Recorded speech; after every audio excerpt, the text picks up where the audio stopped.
Então, olá, né? Pri e a todos, todes. Ah, a gente viu nos encontros anteriores, né, três ilhas, que foi a Ilha Plantando Dá, é, a Ilha Embaixada de Marte, no planeta Terra, onde a gente viu essa relação, então, do Meyer Filho, com esse lugar que é interplanetário, né? Mas que também vai falar de fronteiras, de visibilidade, de reconhecimento da obra do Meyer, que foi um momento muito importante da carreira dele, e da vida, né? O momento que ele vai para Marte é o mesmo momento em que ele faz uma exposição explosiva em São Paulo, em 1963, que é um marco na história do Meyer Filho. A gente viu como que isso vai desaguar, vai se relacionar com a ilha que a gente chamou de respeitável público, que é a relação do MER com a mídia, com os meios de comunicação, o jornal, a TV, o rádio, né, etc., as revistas. E hoje a gente vai olhar as duas ilhas, que é a Ilha de Casos e o Casos Raros, de Sol, Chuva e Vento Sul, e a Hora de um Certo Cafezinho. Então, vou compartilhar aqui minha tela com vocês, para vocês conseguirem olhar aqui o mapa.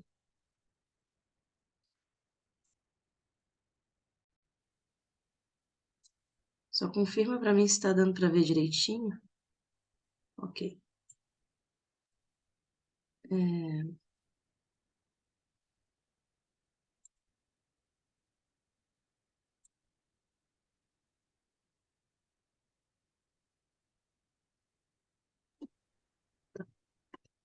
ahn,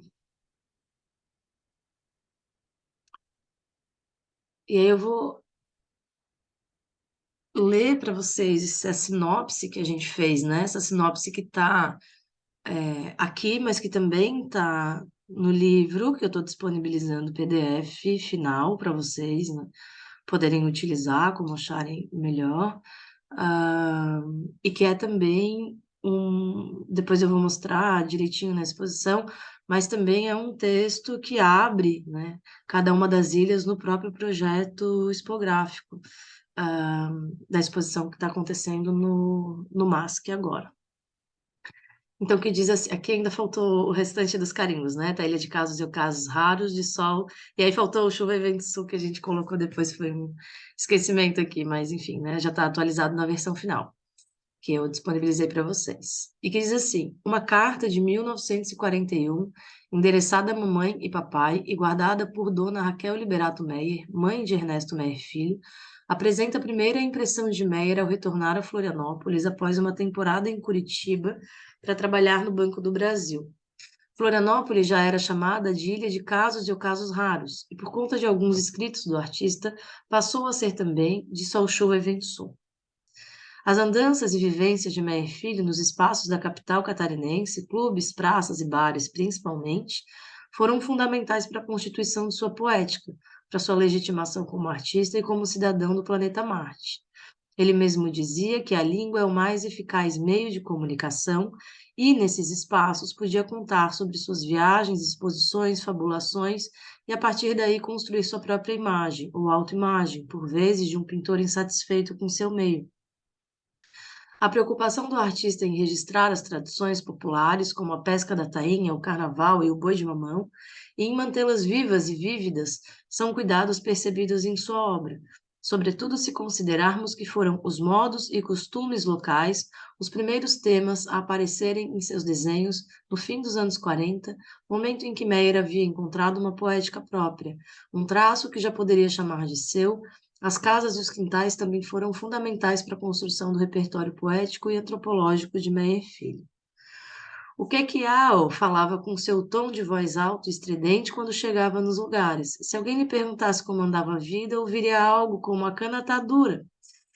E quando o papo descambava para alguma questão mais séria, a resposta costumava ser nem um pouco otimista, mas sempre bem-humorada. O ser humano tá fudido. O ser humano tá fudido. Entre seus pares, na rua ou na mesa de um bar, na saída do banco ou depois da aposentadoria, Meia Filho construiu sua imagem de artista, de louco manso, de bom burguês, de contador de histórias e de galo. em conversas sobre política local e internacional, eventos da sociedade, novidades artísticas e alguns cacarejos, algumas vezes literalmente, sempre regados a um cafezinho ou uma brama bem gelada. Então, essa é uma ilha que está muito associada à próxima, que é a hora de um certo cafezinho.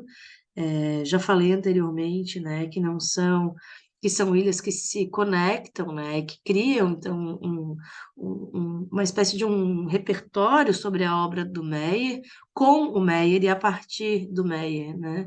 É, então, quando a gente pensou na Ilha de Casos e Ocasos Raros do São João Vento Sul, a ideia foi muito de tentar imaginar e de tentar trazer para primeiro plano a relação do Meyer com a cidade. Que relações são essas, né? São as relações com o futebol, são as relações, ele era havaiano, né? São as relações com o folclore, o Meyer desenhou muitas figuras populares da ilha, o boi de mamão, as brigas de galo, são as relações com as paisagens daqui também, né? Os estudos de fundos de quintal, os estudos de casarios, os estudos de paisagem. Então, toda essa relação também se dá nos espaços de sociabilização do MEI, que eram os clubes, ele fazia parte do Clube 12, que eram os bares, e aí tem vários bares que ele frequentava o café Ponto Chique no Senadinho, frequentava o Bar da Quibelândia, o Banco Redondo, é, o Bar Ressaca, o Bar Topázio, enfim, eram muitos bares que ele frequentava e os bares eram os lugares onde de fato o médico podia fabular e contar suas histórias, suas viagens a Marte. Então, essa é uma ilha que tenta trazer para primeiro plano esses lugares de sociabilização do Meia, inclusive pensando o carnaval, né? Esses lugares de uma cultura mesmo que se forma aqui, muito também a partir do próprio contato do Meyer com Franklin Cascais e outros artistas importantíssimos que estavam pensando a cultura é, popular, sobretudo, né? Aqui em Florianópolis, o Assis também fez muito, né? Pensando as crianças trocando figurinhas, os próprios engenhos de farinha, né? O Assis, o Meyer, o Franklin eram artistas que estavam muito preocupados com, de alguma maneira, registrar, né? Esses lugares percebidos por eles como lugares fundamentais e fundantes de uma cultura aqui, em Florianópolis, sobretudo em Florianópolis. Então, a gente tenta trazer um pouco isso. E o Meyer era muito bem-humorado, né? Isso é algo que todo mundo fala sobre ele. Era um cara muito engraçado.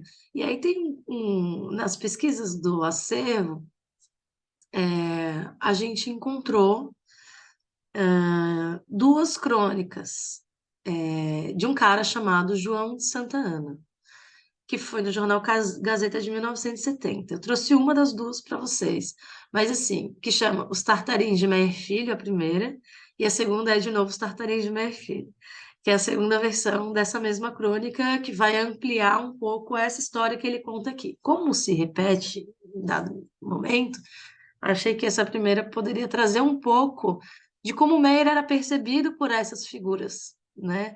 Por esses escritores, né? Pelas pessoas que circundavam esses lugares, né? Que estavam nesses mesmos espaços de sociabilidade que o Meyer, assim. Então dá para perceber um pouco como o Meyer era visto, e às vezes como chato, às vezes como louco manso, como o cara que repete.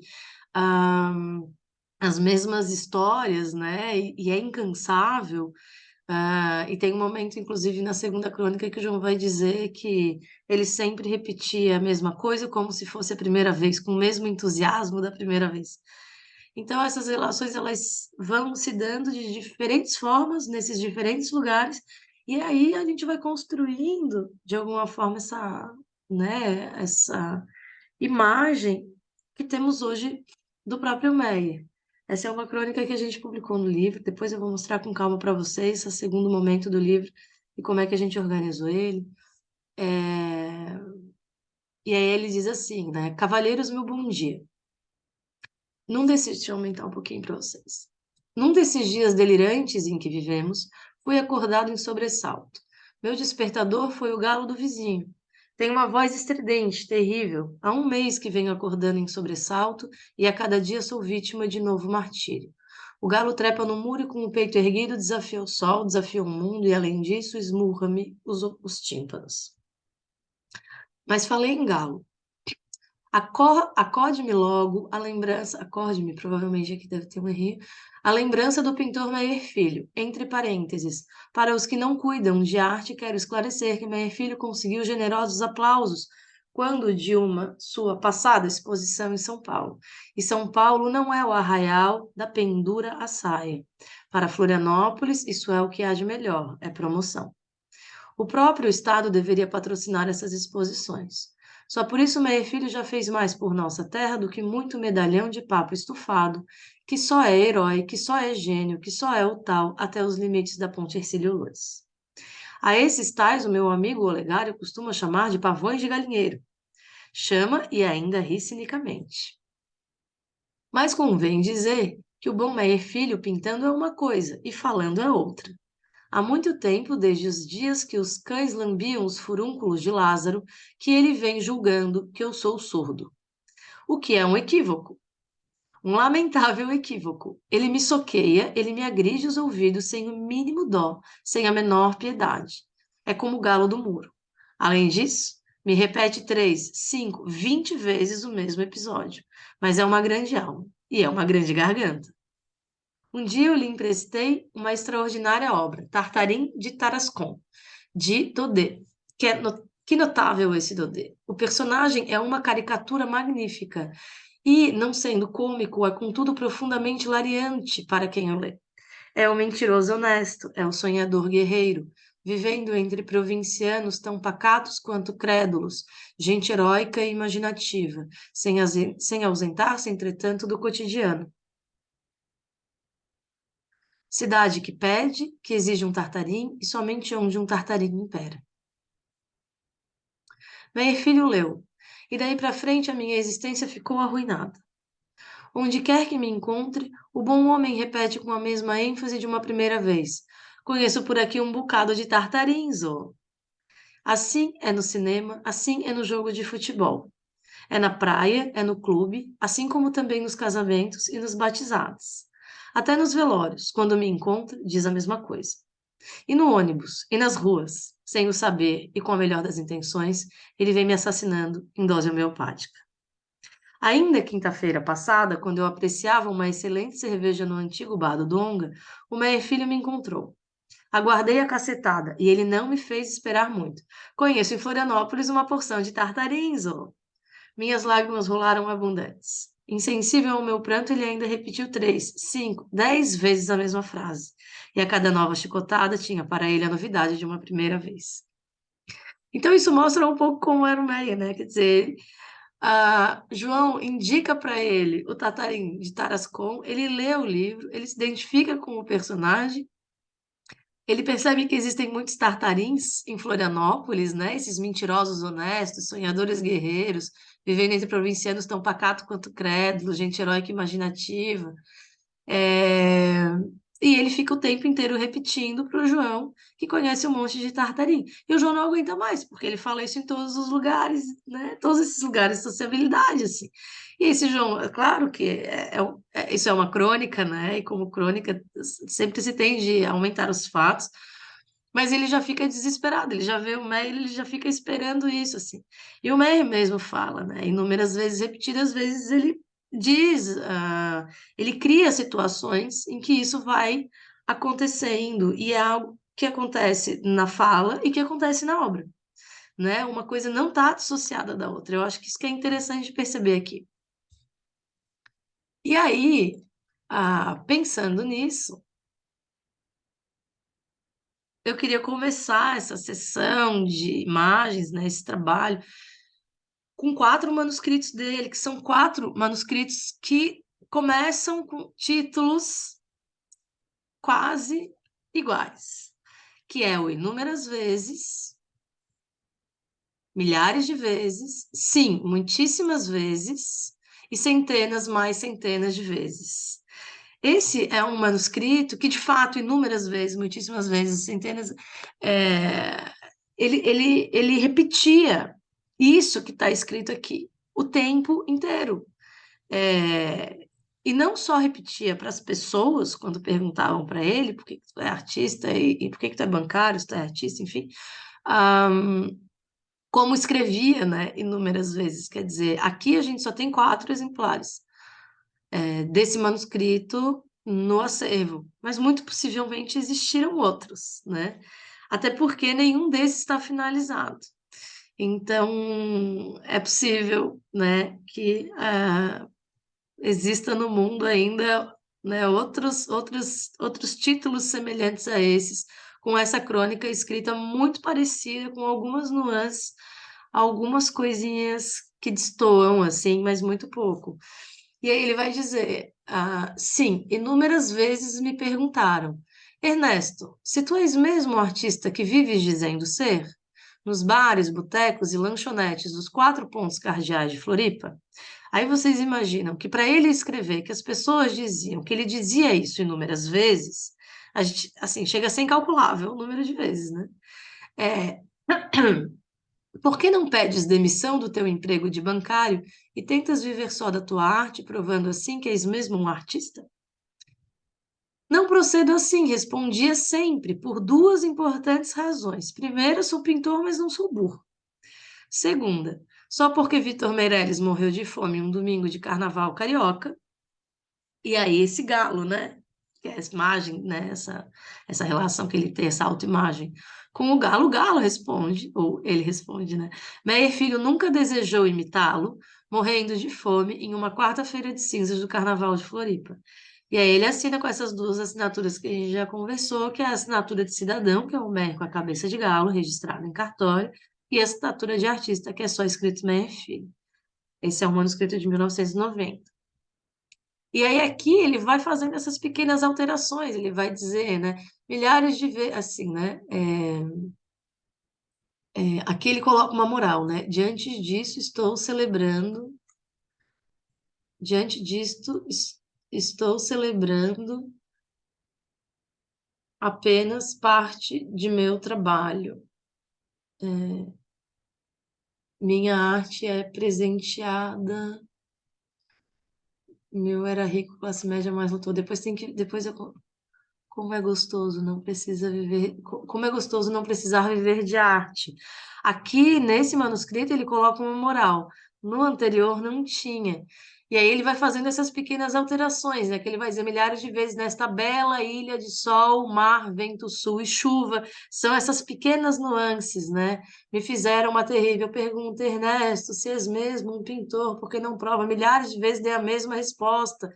Aí ele vai colocando, tendo gasto até dezenas de baldes de saliva para explicar. Primeiro, sou pintor, mas não sou burro. Segundo, só porque Vitor Meirelles está lá, lá, lá. E aí ele vai repetir. Então, tem umas pequenas diferenças entre um e outro, né?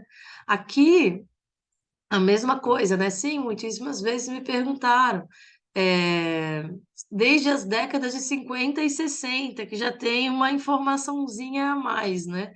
Que vive dizendo ser nos bares e botecos e lanchonetes dos 4 pontos cardeais de Floripa ou cidade, bem como em qualquer local público de Floripa, né? E aí ele vai revendo e revisitando o próprio texto até chegar na síntese mesmo. E aqui de novo, né? Aqui ainda tem uma informação que esse galo vai dizer. Aqui em cima, né? Numa quarta-feira do Carnaval de Florianópolis, e o Galo vai dizer: além disso, ele comprou e leu milhares de livros de arte, muitos milhões de livros de arte ditados em espanhol e em francês, onde tomou conhecimento da arte praticada pelos maiores artistas de todos os tempos. Então, aqui ele acrescenta a informação de que ele é um estudioso, né? O que a gente vai entender por autodidata, e que leu diversos livros de arte que se forma, então, a partir dessas leituras, dessa biblioteca que ele vai construindo. Ah, então, e sempre tem aqui, né? alguém dizendo que é verdade, que é ele mesmo dizendo que é verdade, a firme do fé pública, e etc, e etc, e etc. Então, esse procedimento de repetição e de diferença é algo que aparece não só nos galos, porque ele vai dizer que construiu milhares de galos e nunca fez um galo igual ao outro, mas também no próprio procedimento de escrita, né? Que se repete com diferença. Quer dizer, é a mesma história, mas essas histórias sempre têm variações. E ele ainda conta essa história num vídeo que a gente tem que eu mostrei no primeiro encontro. Que deixa eu só voltar para o primeiro slide de novo, que eu queria mostrar para vocês, que eu acho que esse é um manuscrito, um dos que eu mais gosto, assim, porque diz muito sobre o trabalho do Meyer, né? E a relação do Meyer com a cidade. Ele vai falar desses espaços públicos de convívio, né? E do que ele dizia nesses espaços, né? De como ele se defendia do fato de que ele era um bancário, mas também um importante artista, né? Um artista que merecia um reconhecimento, mas que não era artista em tempo integral, não era só artista, porque ele não tinha como viver do seu próprio trabalho, né? E aí não tinha como sustentar a família, né? A gente já conversou sobre isso em diversos lugares, onde ele vai dizer também que ele prefere ser bancário para não ter que fazer retrato de burguesa, né? De mulher de político, assim, como muitos artistas faziam. E aí ele faz uma crítica ferrenha ao Martinho de Aro quando ele vai dizer isso abertamente, né? Ah, que inclusive era o vizinho da frente, né, dele, assim, Martinho e Rodrigo de Aro, um vizinho de porta. E ele vai dizer isso, assim, eu não sou um artista vendido, eu faço exatamente o que eu quero. E eu só posso fazer o que eu quero porque não é a arte que me sustenta, eu não dependo dela para sobreviver. Então ele percebe que ele tem uma liberdade de escolha do que fazer, justamente porque o banco garante o sustento da família. E aí a gente vai ver mais profundamente agora essa relação do Meyer com o banco, que é a próxima ilha, né, que conecta totalmente com essa que a gente está agora. Mas aqui eu trouxe para vocês, por exemplo, né, de onde veio o título dessa ilha, que é dessa crônica aqui, que ele vai falar de futebol. E ele vai dizer: neste belo planeta Terra, sinistramente ameaçado de ser destruído por uma guerra atômica, rir ou sorrir ainda continua sendo um ótimo remédio. É você o famoso canarinho? Daí o outro responde: eu, até que estão me chamando de papagaio. E aí já são, aqui os eróticos já aparecem nessa crônica, né? Não me metam nesse rolo, diz o papagaio, né? Afinal, eu não sou o primo irmão do Zé Carioca, famoso personagem. Eu sou, né?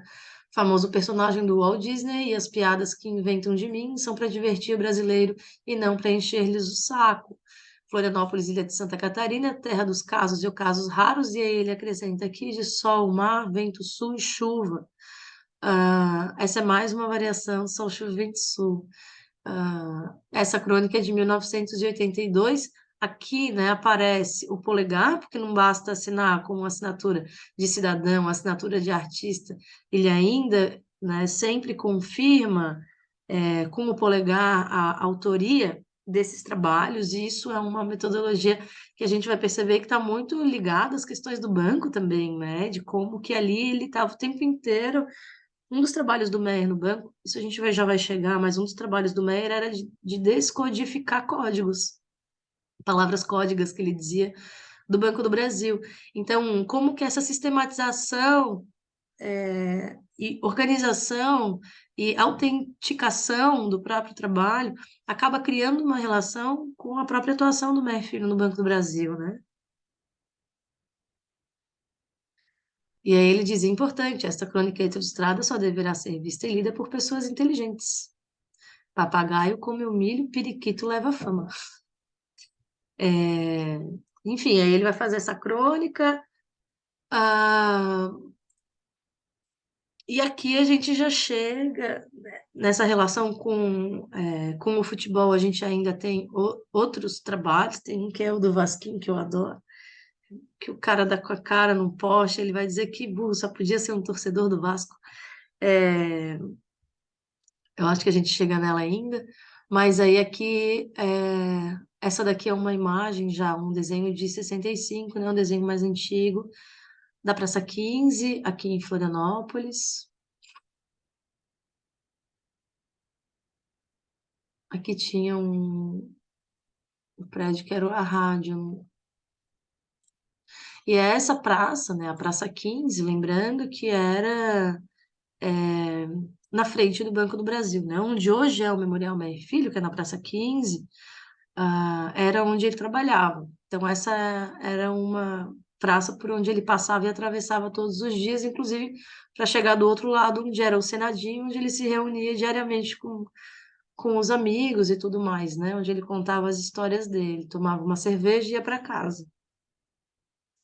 E esses são alguns estudos, né, desses fundos de quintal, ou da cultura da pesca, né, no caso aqui, um rancho de canoa, enfim, e ele vai trazendo esses elementos importantes para pensar essa própria paisagem da ilha, né, como que ele se relaciona com isso. E a Sandra conta muito que eles tinham uma rural e iam muito para o interior da ilha, levava os filhos, levava papel, levava lápis, levava nanquim, etc.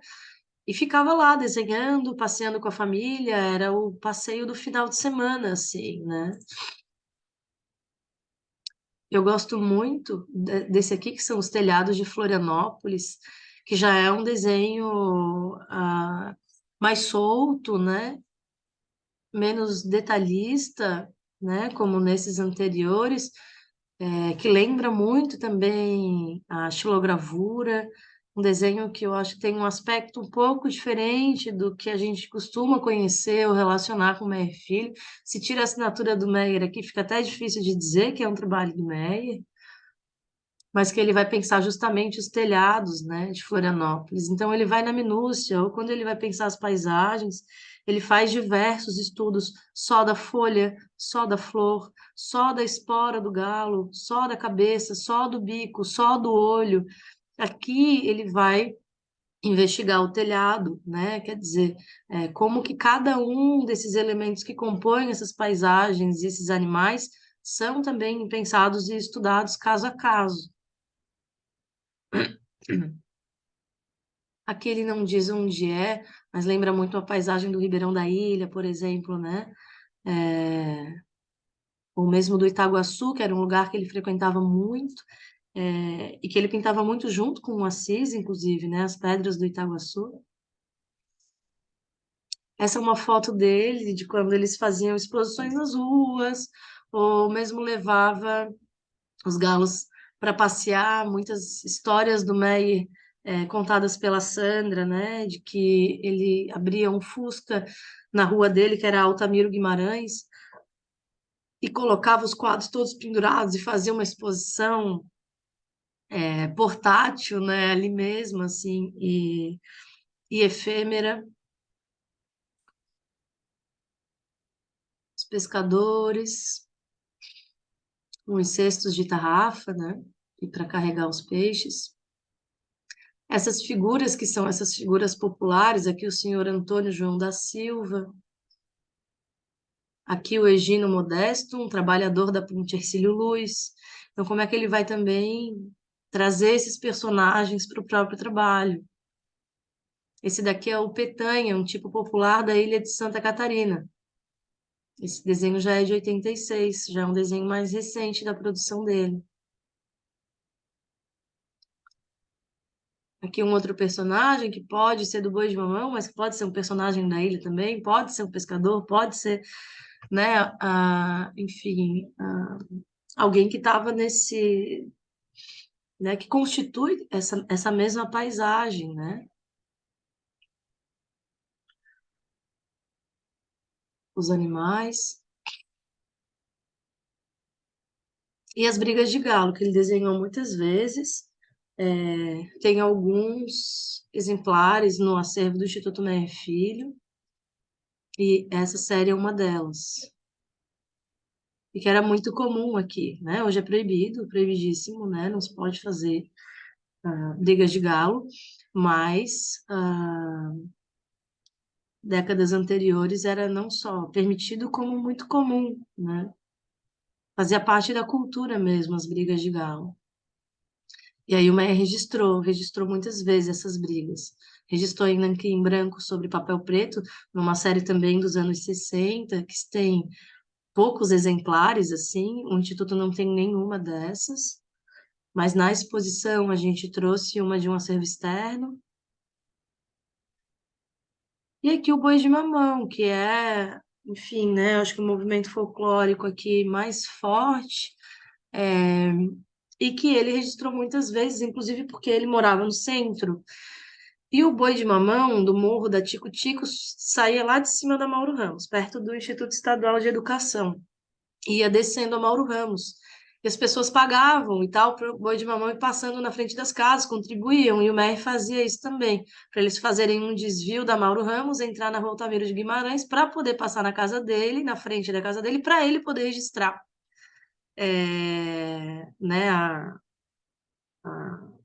enfim, toda a manifestação que acontecia ali. Então, tem muitos desenhos rápidos do Meyer que acontecem, é, que ele fazia mesmo durante, né, o boi, durante a dança do boi, e outros que ele ia elaborar depois. Mas dá para ver que alguns têm riscos rápidos e tal, são desenhos que são feitos ali em loco, né?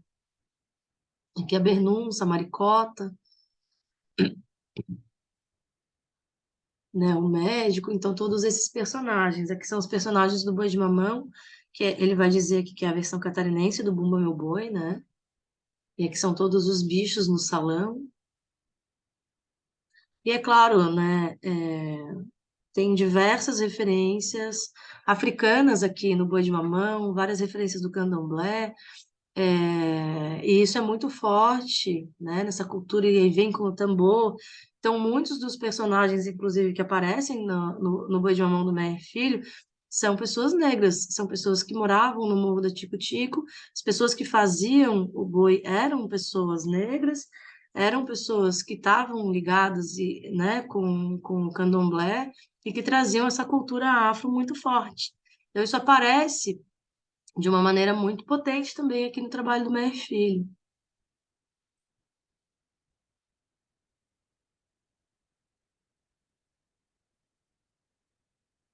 É esse aqui que ele escreve, né? Que são todos os bichos no salão.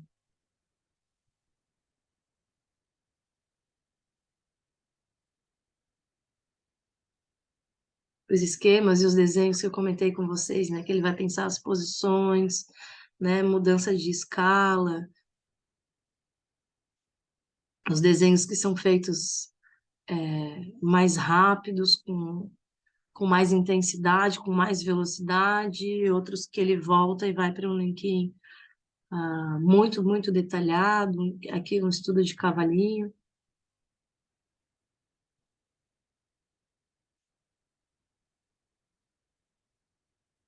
Registrou também o Carnaval de Florianópolis, inclusive foi homenageado pela Protegidos da Princesa. Ah, eu já vou mostrar uma foto para vocês. Essa aqui é uma croniqueta que ele não terminou, que se chama Ecos do Carnaval Ilhéu, né? Praga de urubu magro não mata cavalo gordo. Viva os unidos da coluninha. Mas praga de bruxo ilhéu quebra até carro de escola de samba. Por falar muito, os responsáveis pelo tema da Copa Lodge estão mais por fora do que... E aí ele não termina, né? Ah,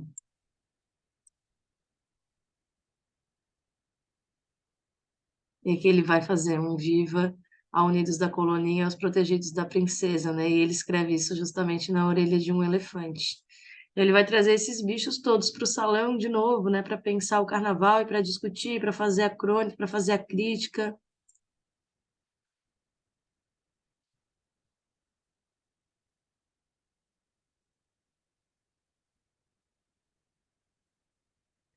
Aqui uma foto dele no Clube 12, com a família, né? Essa daqui é a esposa dele, a Ruth. E sempre com os braços levantados. Ele era muito engraçado, né? Olha aí, mais uma, tomando a brama dele bem gelada.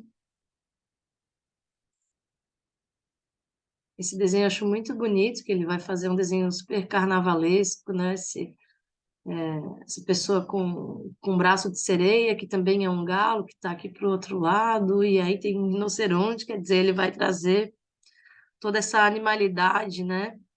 E essa alegoria para esse desenho. Essa fotografia que eu adoro, que parece uma selfie, com esse galo, né, que fizeram em homenagem ao Meir Filho, na Protegidos da Princesa. Aqui mais um nanquim do Carnaval, esse é de 54, né, um desenho mais antigo. Os fundos de quintal. Esse aqui de 57. São um dos os primeiros fundos de quintais que a gente tem no acervo do Instituto. A maricota. Aqui já na cidade, né? Começam a surgir os carros, os automóveis. Inclusive, o Meyer tem uma série muito grande, que é uma homenagem ao automóvel. E aqui, de novo, todos os bichos no salão, atravessando a rua aqui, né? Opa. Essa é a série que eu comentei com vocês, que é a série de Nanquim, branco sobre papel preto, que é uma série que ele fez ali nos anos 60, uma série mais que foi muito vendida e que, portanto, tem muito poucos exemplares dessa série no acervo do Instituto Meyer Filho. Então, para a exposição, a gente contou com dois desses desenhos de acervo externo, inclusive esse que eu estou mostrando aqui para vocês.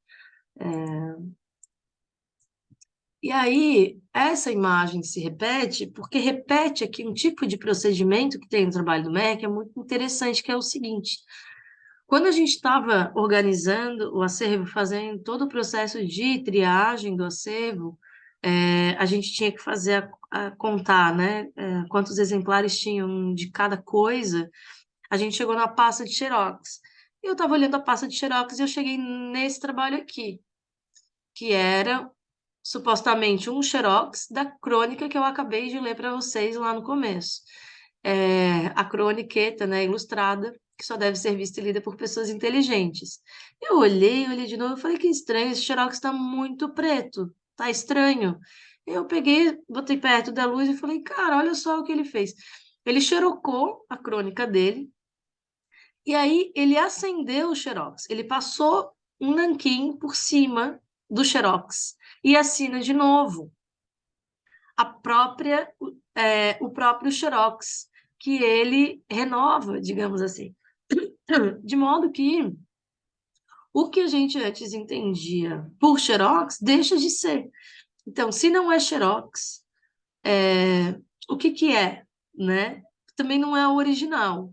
Então, esse deslocamento que o Meyer vai fazer dentro desse arquivo implacável é algo que a gente trabalhou diversas vezes. Então, na exposição, a gente mostra os dois, que é o original e que é o Xerox, que ele passa por cima e redesenha inteiro.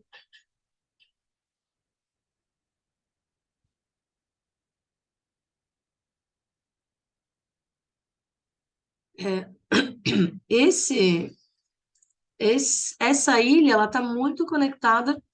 Ela é ela cria uma continuidade para a ilha que se chama A Hora de um Certo Cafezinho. E, inclusive, eu acho que o mais interessante aqui é pensar a relação dos bares, porque o Meyer não só contava histórias nos bares, né? Mas ele também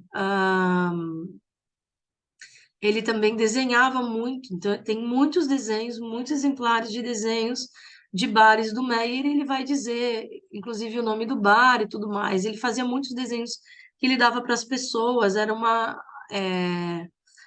prática, né, super comum do Meyer Filho.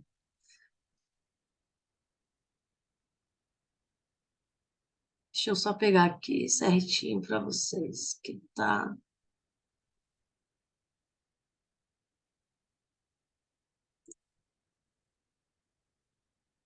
Aqui, por exemplo, né, esse é um jornal, é uma matéria que saiu sobre o Senadinho.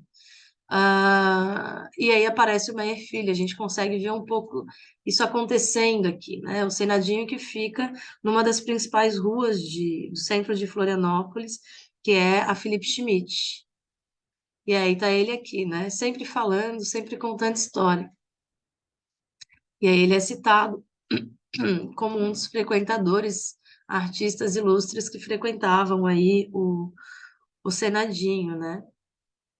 Onde tinha esse café chamado Ponto Chique. Ele tomando a sua Brahma,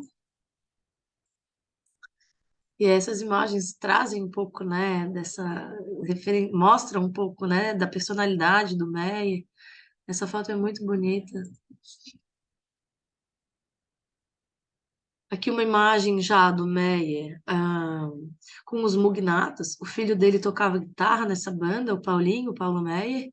É, e aí, que está aqui atrás, escondidinho. E aí, o que que o Meyer faz? Quando ele vai dar entrevista para o Manuel de Menezes no rádio, A Verdade, no programa Mesa Quadrada, ele diz para o Manuel de Menezes que ele só vai se levar os Mugnatas junto com ele. Então, ele dá a entrevista para o Rádio Jornal A Verdade, para a Mesa Quadrada, né? Do Manuel, e aí nos intervalos os Mugnatas tocam. E essa daqui é uma imagem que foi feita nessa ocasião, né? Na ocasião em que ele vai para a rádio contar na viagem dele para Marte, numa conversa que durou por volta de 4 horas. Ele desenhando no bar do centro de Florianópolis, que é o Box 32. Ele desenha na porta dessa geladeira, a geladeira estraga e tudo mais. E aí o que ele faz, né, o dono do Box 32, é tirar a porta da geladeira e ela tá lá exposta até hoje.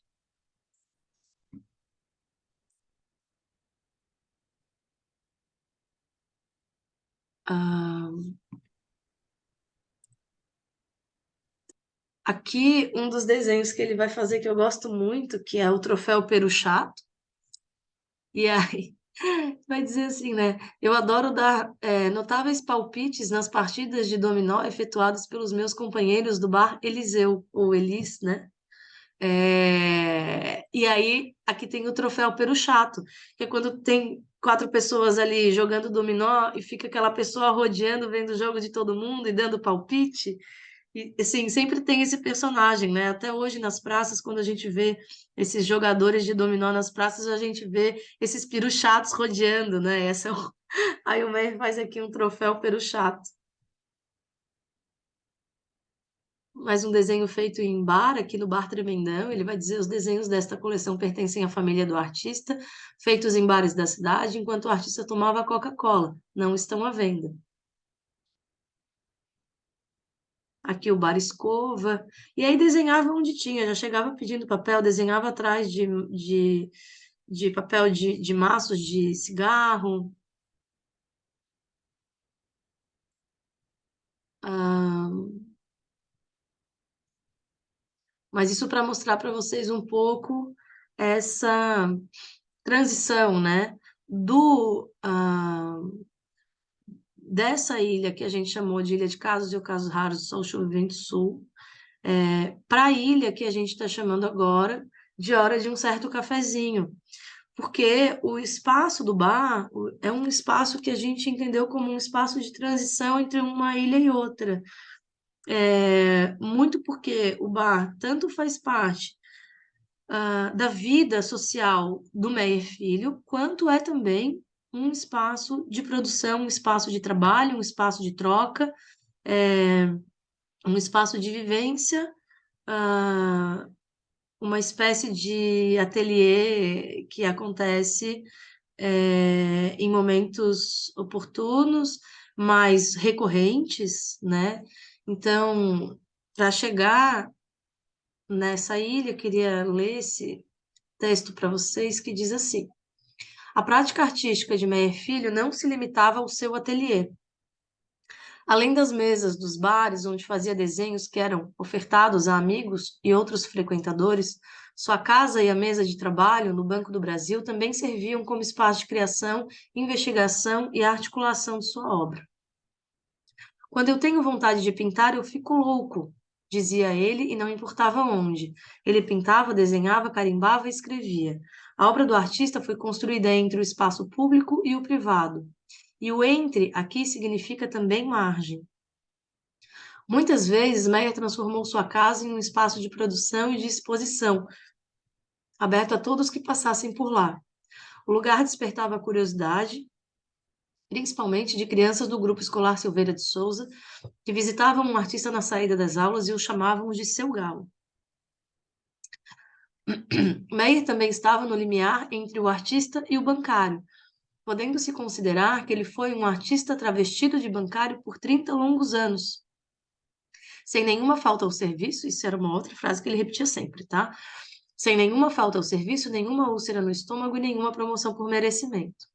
Ele desenhava obsessivamente, inclusive durante o expediente, fazendo uso de canetas, blocos, grampeadores e carimbos da agência da Praça 15 de Novembro do Banco do Brasil, para criar seus desenhos e estudos rápidos e rapidíssimos. Desenhava também durante as férias, como relata na matéria publicada no jornal O Estado, Arte, as férias de Meyer Filho, em 23 de agosto de 84. Ele dizia assim: pedi para o relógio da minha casa parar. Sou um pintor que, logo após a exposição no Banco do Brasil, em dezembro, olhou para o espelho mágico da sua casa e disse: preciso de 5 meses de férias. Desde então, só estou fazendo desenhos rápidos e plantando couve e árvores frutíferas. Nem só de galos vive o pintor Meyer Filho, ele vive também de hortaliças e frutas. Isso ele mesmo escreveu. E é muito interessante como ele vai escrever, ele refere a si mesmo em terceira pessoa, e os animais que comentam, todas as croniquetas dele, também comentam em terceira pessoa, sendo que esses animais, em geral, a gente entende que é esse alter ego, né, do próprio Meyer Filho, é ele mesmo, né? Além de alguns desses desenhos e de histórias sobre seus tempos de bancário, esta ilha traz as tapeçarias desenhadas por Meyer e executadas por sua esposa Ruth, e o estandarte Galeria Meyer e Filhos, que ficava pendurado na galeria, na garagem da casa da rua Altamiro Guimarães, indicando que havia ali uma galeria familiar, uma casa de artistas. Toda hora era hora de um certo cafezinho. Como todo lugar, poderia se transformar imediatamente em ateliê, da mesa de jantar à sala de espera de um consultório médico, passando pela mesa do Banco do Brasil e pelos balcões dos botecos da cidade. E todo o material poderia servir de suporte de obra, versos de cheques e maços de cigarros, blocos de notas, papéis de máquinas registradoras, jornais, papel sulfite, papel de embrulho, quadriculado, pautado, liso, amassado e o que mais ele pudesse encontrar. Sempre rodeado por pinturas, passarinhos que ele criava em viveiros e gaiolas que iam ao quintal, e os mais variados livros de arte, agronomia, botânica, zoologia, livros extras que nutriam seu imaginário pictórico e seus experimentos cotidianos no quintal de casa. Meyer misturou seu mundo fantástico, seu trabalho de bancário e o seu cotidiano familiar. Então, essa é uma ilha que tenta tratar desses aspectos do Meyer, que são esses espaços onde ele produzia, né? Quer dizer, ele produzia muito no banco, ele fez milhares de desenhos rápidos e rapidíssimos no banco, como produzia muito nos botecos, como produzia nos espaços de espera de consultório médico e como produzia na casa inteira, deixando a mulher dele completamente louca, de acordo com a própria filha Sandra Meyer. Então, assim, a casa já não tinha mais distinção entre a mesa do ateliê, a mesa da varanda, a mesa de jantar e a garagem e o quintal, quer dizer, tudo era espaço de produção, né? Era um artista que, assim, ia se alastrando, né? É, ia criando tentáculos, ia para todos os lugares, assim, um artista o tempo inteiro muito tinha uma euforia aí, né? Um desejo muito grande, como poderia dizer, mas assim, ele era muito inconformado, né? Ele não conseguia não fazer. Então ele estava sempre produzindo, e quando eu não estava produzindo, estava falando, e quando eu não estava falando, estava cacarejando. Quer dizer, era um personagem que o Tércio da Gama vai dizer que era muito gostoso de conviver, que não tinha quem não gostasse, porque era engraçado, mas também tinha os momentos de tensão, porque era muito ligado às políticas internas e externas, porque era muito, assim, um criador, né? Estava o tempo inteiro inventando fábulas e fazendo brincadeiras. Quer dizer, o Tércio conta dessa figura do Meyer Filho com muito carinho e com muito entusiasmo, né? E o Tércio da Gama foi colega do Meyer Filho por praticamente toda a vida do artística, né? Do Meyer, toda a vida adulta ali. Se conheceram nos anos 50, quando criaram o Grupo de Artistas Plásticos de Florianópolis, o GAF. O Tércio foi um dos fundadores. E aí que, para falar um pouquinho mais sobre isso para vocês, eu vou mostrar um audiovisual que a gente fez, um pequeno documentário. Ele tem 7 minutinhos. E aí aqui vocês vão conseguir olhar um pouco e pensar junto, né, um pouco sobre essa relação do Meyer com esses espaços de trabalho e de como que isso se articulava na relação dele com a família, com a casa, com o banco. Então, aqui tem tanto imagens de acervo, imagens de arquivo do próprio Arquivo Implacável, do Meyer Filho, quanto imagens que a gente produziu exclusivamente para esse projeto, né? Esse documentário foi feito pela Sandra Alves, produzido pela Vagaluzes Filmes. Só me diz se dá para ouvir direitinho, por favor. O que ele gostava é que as pessoas... Dá para ouvir? Tá, vou botar de novo. O que ele gostava é que as pessoas vissem ele trabalhando, né? Ele precisava dessa gente, das pessoas, da família, circulando ao redor da obra, né? Então a casa acabou se transformando num grande ateliê, né? E também numa galeria. Então a nossa casa era uma casa diferente, né? De toda a rua, as pessoas, né, ficavam sempre curiosas, passavam na frente, né, e queriam saber o que o artista naquele dia expôs na frente da casa. Entre as roseiras, a gente recebia alunos de escolas próximas, como o Grupo Escolar Silveira de Souza, e as crianças saíam, né, no período final da escola e iam para minha casa, entravam, atravessavam, iam no quintal. Então a casa era um espaço aberto e disponível, e isso eu acho que fazia ele se inspirar mais, né? Era alguma coisa que fazia ele vibrar, né? Então acho que esse era um traço bem importante para pensar o espaço de criação dele. Rua Vitor Conde, 46, ali ele fez o fundo do quintal da nossa casa, dele, nossa. Ele fez aquele fundo de quintal, ficou muito lindo, muito bonito. Eu lembro de uma cena que eu cheguei um dia na casa dele com o cartaz de 60 anos, que estava comemorando 60 anos, que era um galo bonito, de fundo azul. Ele ficou tão feliz, vibrava tanto com aquele cartaz que ele mostrava assim, as pessoas passavam na rua, ele dizia, olha aqui, isso aqui sou eu que fiz e tal, né? O Meyer Filho não fazia nada sob encomenda, e ele tinha uma compulsão por fazer, ele adorava desenhar, nos bares, em tudo quanto é lugar. E ele fez muito desenho, inclusive o que tornou famoso na cidade era o cheque dele, porque o cheque mesmo de coisa, a assinatura dele era a cabeça de um galo. Tinha um cartaz que dizia proibido de entrar sem paletó. Aí o Maia foi sem paletó, não deixaram entrar. Ele foi de chinelo, de dedo, de paletó e de... Foi um escândalo, né? Aí não dizia, não está no regulamento, não, então eu entro. Deu um rolo na frente, coisa chamada polícia. Foi um acontecimento. O Maia gostava de fazer esse confronto, né? Ele adorava, né? Ele tinha essa maneira assim, divertida, né? De confronto, né? Pessoal, vocês estão lendo essas palavras, né? Abacevê, Fijac, Civê, Socide, Snepa, Mabuí, Macaco. Não são palavras mágicas, não são palavras do código, palavra do idioma falado pelos meus amigos do planeta Marte, nem nenhuma tribo espacial da galáxia, pois bem. São apenas palavras códigas, né? Ou códicas do Código Secreto do Banco Brasil, onde eu trabalhei durante 30 anos, 61 dias, e consegui me aposentar sem nenhuma falseivice, nenhuma úlcera no estômago e nenhuma promoção por merecer. Ele fazia galo de olhos fechados.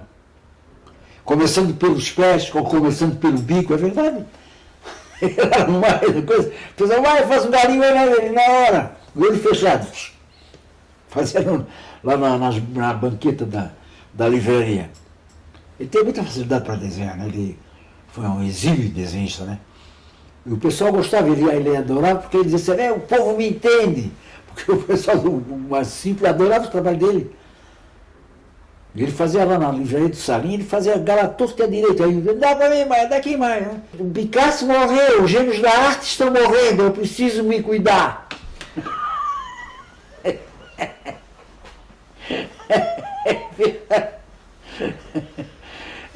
Fala sério. Maia Filho, antes de bancário, ele era um desenhista de, digamos assim, né, de tempo integral. Ele desenhava seguidamente, incessantemente. E quando era desenho, como nós estamos vendo aqui, ele sempre legendava. Isso tornou muito conhecido, né, o traço dele, mas o forte dele, que eu acho, está na pintura, não só nos galos, como nos fundos de quintal, que eu acho que ali é que ele se realizou melhor. Ele retratou bem o nosso folclore, pernuça, boi de mamão, maricotas. O folclore ficou muito bem retratado por Maia Filho. Estudou no Colégio Catarinense, depois diplomou-se em Ciências Contábeis em Curitiba. Ele conheceu a esposa dele, a Ruth Silveira de Souza Maia, e ele nesse tempo trabalhava em Curitiba. Então se corresponderam por algum tempo, até que se casaram, tiveram 3 filhos. Quando eu entrei na adolescência, com 12, 13 anos, tudo que eu queria era ter um pai normal. Naquela época, o hit era passear de ônibus, circular pela cidade.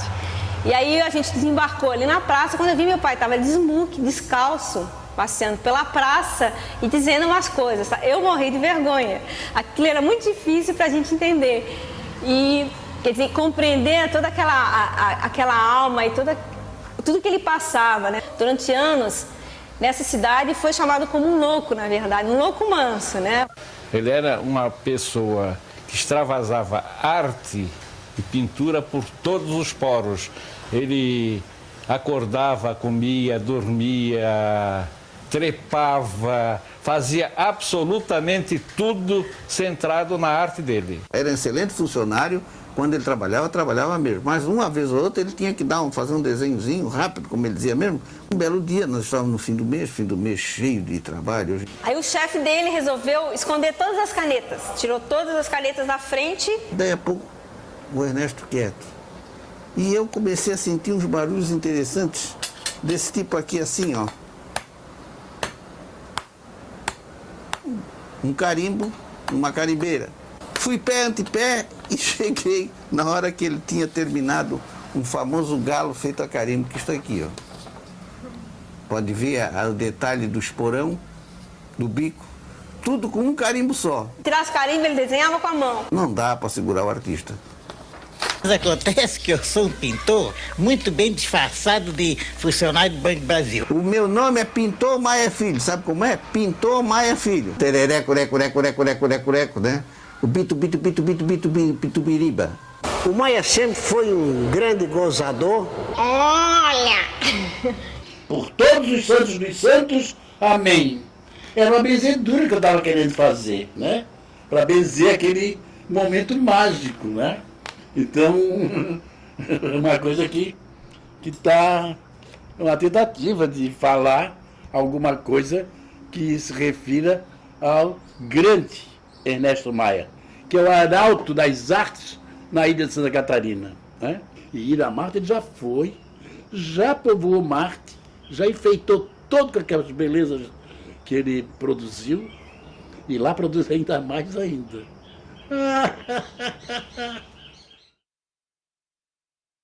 O que ele gostava é que as pessoas vissem ele trabalhando, né? Ele precisava dessa gente, das pessoas, da família, circulando ao redor da obra, né? Então a casa acabou se transformando num grande ateliê, né?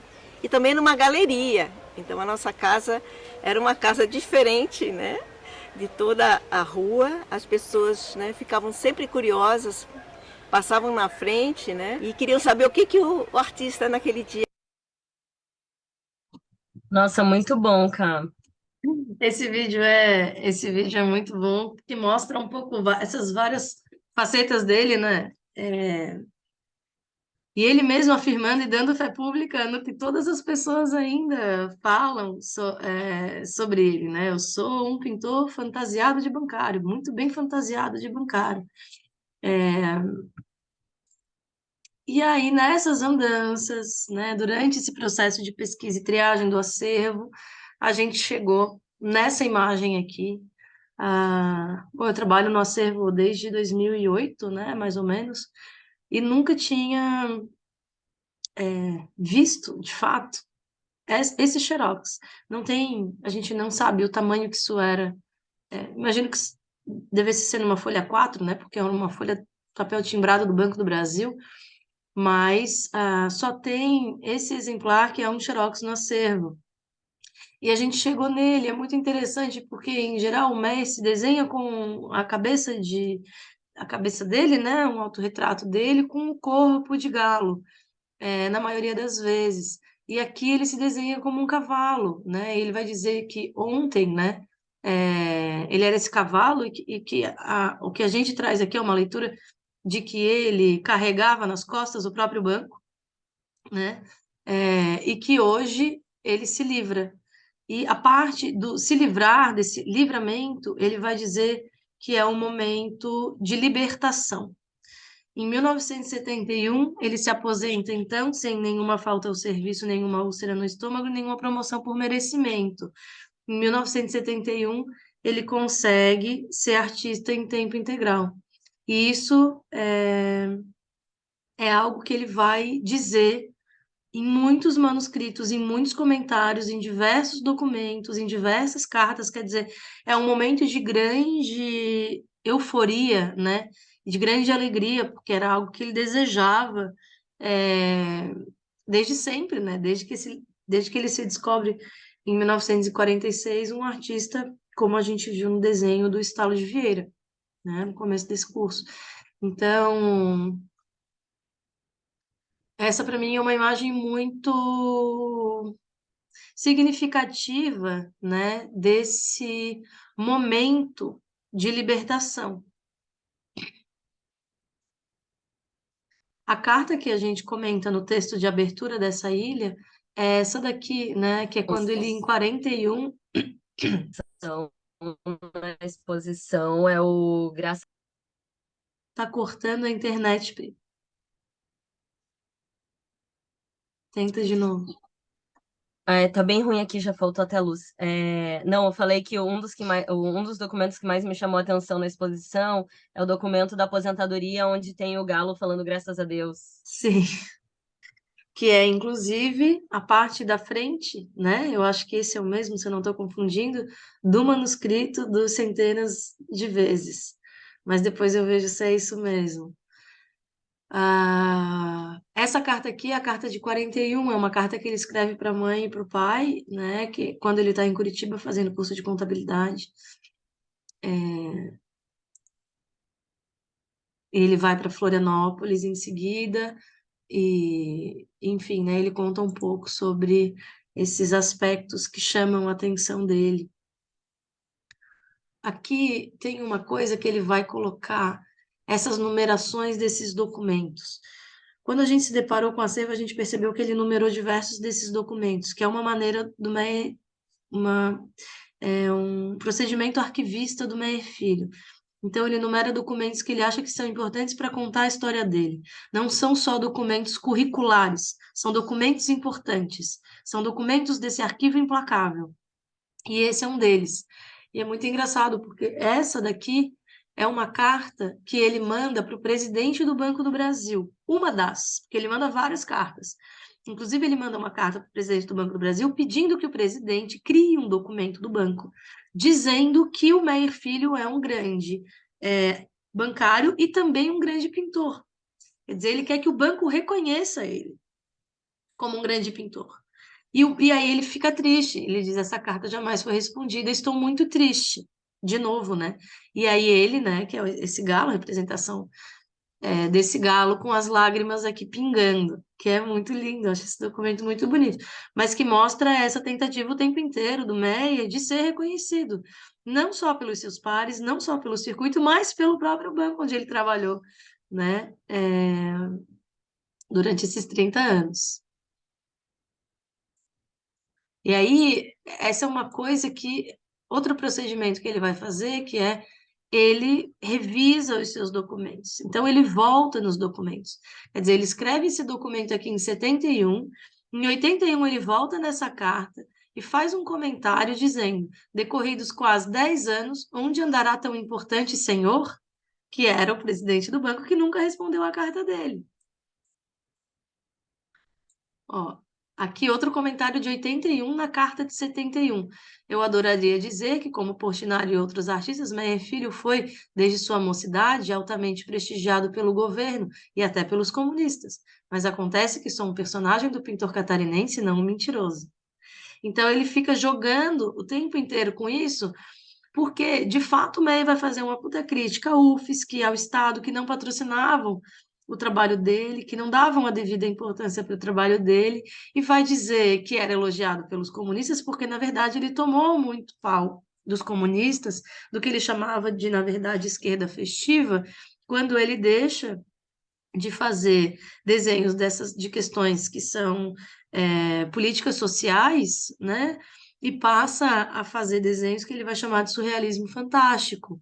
Então, quando ele passa dessa transição, né, de deixar de fazer essas charges políticas de 54, de falar da fome, de falar dos roubos dos políticos, enfim, de falar dos salários dos jornalistas que está baixo, de uma série de desemprego, de fome, etc., quando ele deixa de exercer esse tipo de crítica e passa, né, aí para o cosmos, ele é altamente criticado, né, pela tal da esquerda festiva, né, a esquerda burguesa. Então, aqui a gente tem um cavalo mentiroso dizendo que, na verdade, ele foi, né, assim, o que ele sofreu foi uma crítica ferrenha. E, enfim, aí essa carta é isso, né?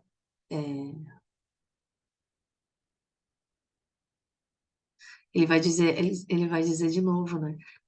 Aqui ele quer que o banco compre um trabalho dele, que ele vai dizer, sabedor de que no novo prédio da agência do Banco do Brasil, nessa cidade, será adornado por trabalhos de artistas plásticos, eu, na qualidade de pintor brasileiro digno deste nome de funcionário do Banco do Brasil, recentemente aposentado, 2 do corrente, após 30 anos efetivos como escrituário do banco, gostaria que pelo menos um de meus quadros fosse adquirido pelo banco para enfeitar a nova agência. Essa é uma das cartas que ele manda para o banco, né, para que o banco compre o trabalho dele, porque abriu uma agência nova em Florianópolis. E aí o que ele faz? Ele escreve a carta e ele usa um papel carbono, e aí a gente tem aqui exatamente a mesma carta, só que na versão em carbono, então a cópia daquela primeira que eu acabei de mostrar, e que ele também revisita. E aí ele vai de novo dizer, essa carta jamais foi respondida, queres conhecer o bastão? Põe ele na mão de um vilão, autor desconhecido. A assinatura dele de cidadão, assinatura de bancária, e de novo, agora um cavalo diferente do anterior, né? Tô reafirmando que é a mesma carta, ele revisita as duas, e de novo ele faz esse procedimento de trazer pequenas semelhanças, mas novos acontecimentos para a carta, né? Aqui o galo já não está chorando. E aí aqui é um outro comentário que ele vai dizer: foi por causa destas coisas que hoje tão ilustre cidadão, após ter sido fragorosamente derrotado nas urnas em suas pretensões de ser governador do Rio do Sul, do Rio Grande do Sul, é politicamente tão conhecido quanto a ilustre pulga que mordeu Caim, o primeiro anti-herói da Bíblia, 5 minutos antes dele assassinar o seu bom irmão Abel, dos meus arquivos implacáveis. Então ele vai tecer essa crítica, vai dizer, bom, esse senhor aqui, né, que era o presidente do Banco do Brasil, tenta se candidatar, né, e ser político no Rio Grande do Sul 10 anos depois, e ele vai dizer, chamar o cara de, né, da pulga que mordeu Caim, assim. chamar ele de nada, quer dizer, o cara não olhou para mim, não olhou para o meu trabalho, não comprou a minha obra, e aí ele fica puto e vai chamar, vai, assim, desmorona, né, o presidente do banco, o antigo presidente do banco, nessa crítica que ele vai tecer aqui. Esse documento é muito engraçado porque são as informações do Banco do Brasil sobre um pintor fantasiado na marra de bancário. Como funcionário do banco, ausentei-me de Florianópolis no período compreendido entre 30/4 de 41 e 18/8 de 47. Estão vendo aqui que ele faz, né, as ligações, aqui o E, 18/8 de 47. Quando a gente convive com os arquivos implacáveis do MEI, o nosso olho é uma coisa automática, aprende a ler também, né? Porque esses jogos existem o tempo inteiro, em todo o arquivo do Meyer, né? É quase uma relação de corta e cola, é uma assemblagem mesmo que ele vai criando aqui e que é temporal, né? Também, assim, que ele vai e volta o tempo todo. E em 48 ele recebeu esse documento do banco, que ele foi transferido, né? Para a nossa similar de Curitiba, assumiu nessa agência em 47, ele é disciplinado, assíduo, atencioso e de boa conduta, esforçado e cuidadoso, demonstra interesse pelo trabalho com bom senso de suas responsabilidades. Essa é uma informação de quando ele se transferiu para Curitiba, mas... Deixa eu pegar outra aqui, peraí.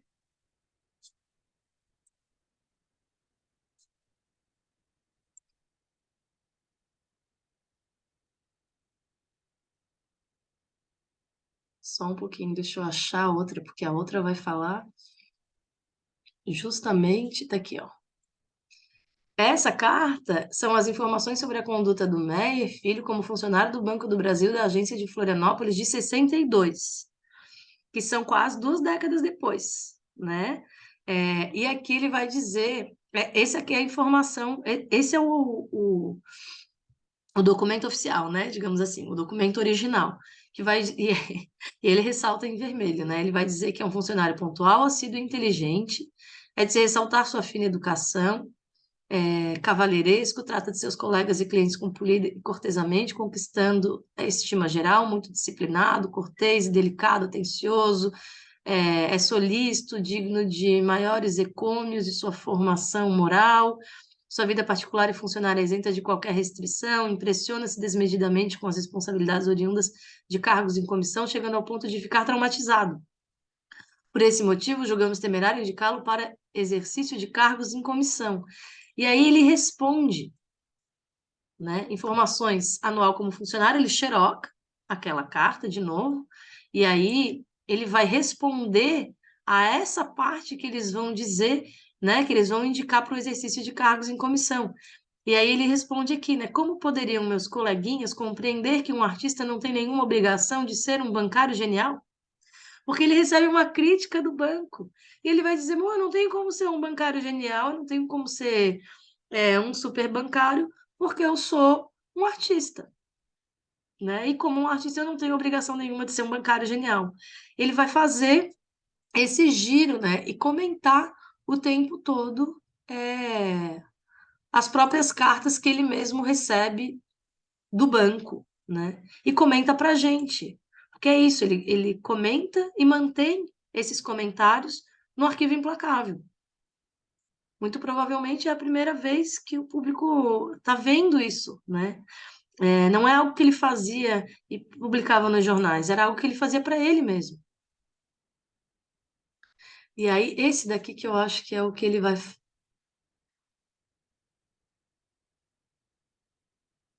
Esse daqui, ó, é o documento que ele vai solicitar um atestado de idoneidade. Então, ele manda um documento para o banco, como funcionário aposentado, pedindo o seguinte: tendo solicitado a este banco um atestado que ficasse devidamente documentado que trabalhei neste banco durante... Olha o que ele pede para o banco: que trabalhei neste banco durante 30 anos, tendo me aposentado sem nenhuma falta ao serviço e sem nenhuma punição, venho pelo presente reiterar meu pedido.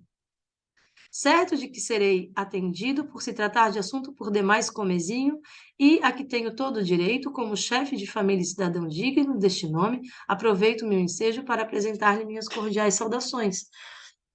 Então ele fica fazendo esses pedidos para o banco, pede para o banco comprar um trabalho dele, pede para o banco um atestado de idoneidade, enfim, né? Como que essas cartas e essas coisas vão construindo a imagem do Meyer Filho no banco, né? Como ele quer que isso se construa, como ele quer esse reconhecimento, né? Assim, e que o banco crie documentos que não existem.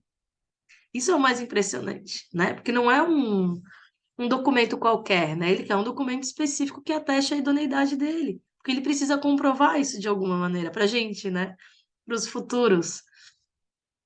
Acho que esse é super interessante também, porque aqui é um documento em que ele vai fazer esse demonstrativo, né, do pagamento da aposentadoria, e ele comenta no próprio documento da aposentadoria, né, desse demonstrativo: eu me aposentei sem nenhuma falta ao serviço, sem nenhuma úlcera no estômago, qualquer pessoa poderá fazer isto se tiver fibra e força de vontade, determinação valem ouro.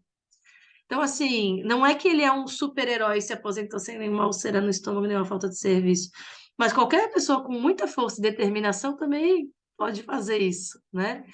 E ele vai se orgulhar disso, vai dizer: o palacete, o carro e a casa de praia do pintor estão pagos. Quer dizer, ele conseguiu se manter no emprego, como um bom funcionário, né? Não faltando ao emprego, para justamente conseguir manter o próprio trabalho, né? A existência do próprio trabalho como artista.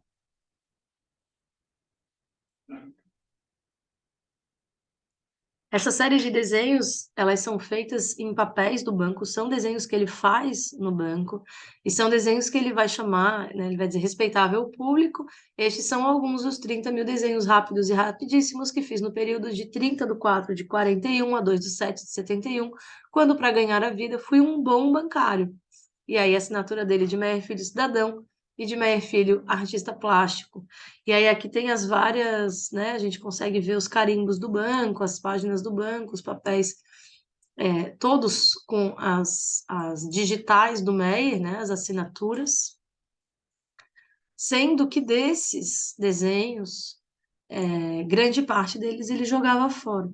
E dizia que fazia 30, 40 num dia, salvava um ou dois que ele gostava e levava para casa.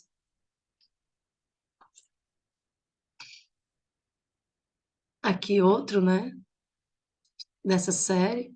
E aí ele tinha esses papéis, que ele fez várias colagens nesses papéis. Então, isso que vocês estão vendo foi ele mesmo, né? Ele pega os desenhos, ele cria uma composição, ele cola os desenhos nesse papel, uma espécie de cartolina, um pouco mais grosso que uma cartolina, assim, um papel espesso, e faz esse comentário. E sempre o mesmo comentário. Alguns dos 30 mil desenhos rápidos e rapidíssimos. Tá, tá, tá, tá, tá, tá, tá, tá. Aqui, ó, dá para ver os picotes do papel de calculadora, tá vendo? Ó, os carimbos de data, né, que mudava. Então, todos esses elementos que aparecem aqui, que são do banco. Aqui esses desenhos que a gente apresentou na exposição, as versões maiores desses desenhos, que são esses esquemas que parece que são projetos para esculturas de grandes dimensões ou algo do tipo, assim, que tem uma tridimensionalidade. E aí aqui, claro, né, se a gente começa a trazer os elementos de história da arte, a gente vai para muitos lugares, né? O Meyer estudava muito, os cubistas estudavam muito, os expressionistas estudavam muito, muitos os pintores que eram, né, entendidos como gênios da arte, né? Então os cânones todos ele conhecia, e de alguma maneira isso vai aparecer como uma referência no trabalho dele.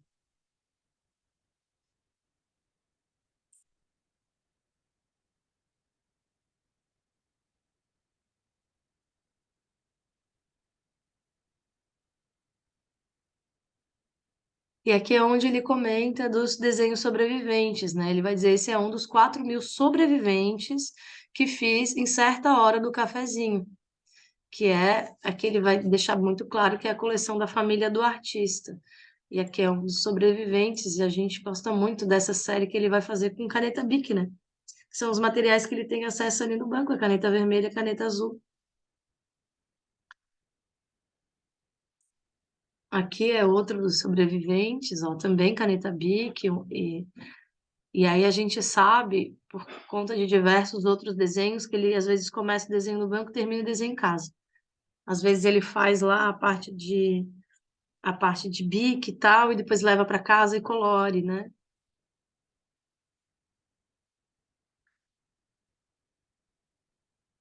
Essa é a capa de um livro chamado Minha Vida Bancária, do Wilson de Souza Mello, que trabalhou no banco com o Meyer, e que ele vai ficar puto com esse cara, porque ele vai dizer, né? O pintor Meyer Filho foi durante 30 anos colega no mesmo banco em que trabalhou o autor deste livro de 161 páginas e conseguiu aposentar-se sem nenhuma falta ao serviço, nenhuma úlcera no estômago. E aí o cara sai na frente dele e lança esse livro, assim, quer dizer, ele se sente de alguma maneira, ele vai dizer, e ainda conseguiu fazer na hora do cafezinho de 20 a 30 mil desenhos, é por causa dessas coisas que eu ainda acredito em milagres.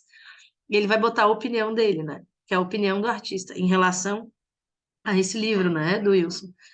A arte é de origem extraterrena, por isso nenhuma força humana poderá impedir a realização de uma verdadeira vocação. Poderá, no máximo, dificultá-la ou adiá-la. E essa já é a segunda versão dessa charge. Então, ele vai ler esse livro, de alguma maneira ele se sente inconformado, porque ele não tem a história dele contada no Banco do Brasil, e foi ele que se aposentou sem nenhuma falta ao serviço, e não o Wilson. E aí ele vai fazer uma crítica a esse colega dele do Banco do Brasil, que escreve 161 páginas. Essa lógica dele, né, de estar o tempo inteiro contando.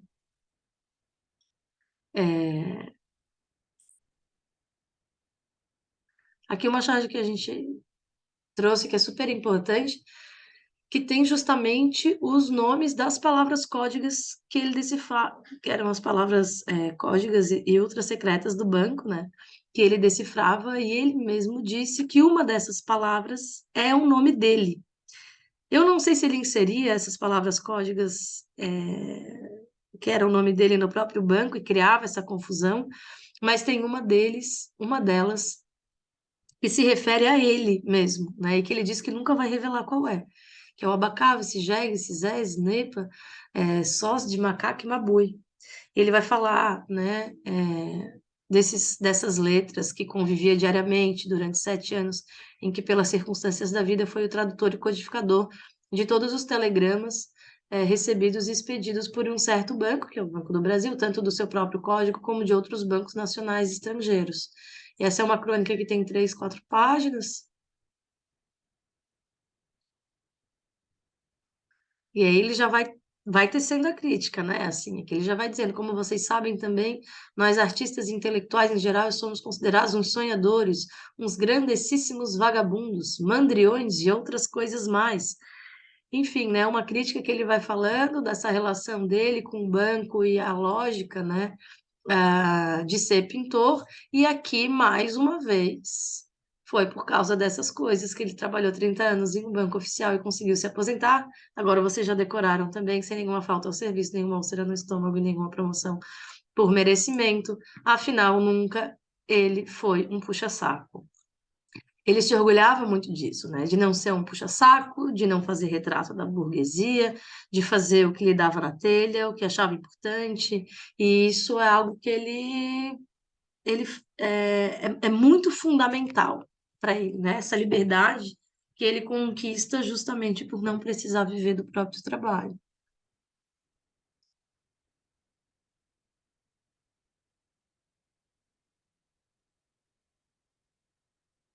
Aqui, de novo, a crítica, ele fica muito mordido com o livro do amigo, do colega.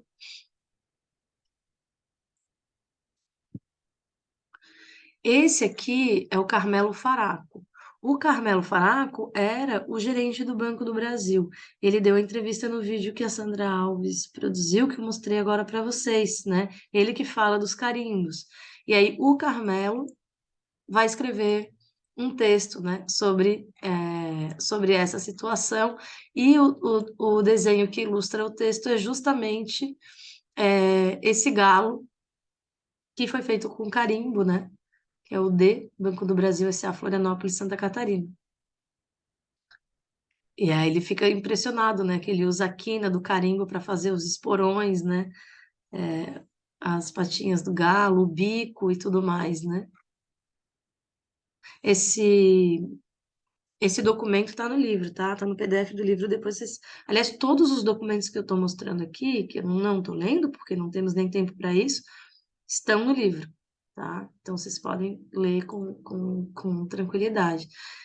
Esse galo aqui tá com a família do Faraco, não pertence ao Instituto Meyer Filho. Esse sim, né? Que é o que está exposto, que é com o carimbo de liquidado.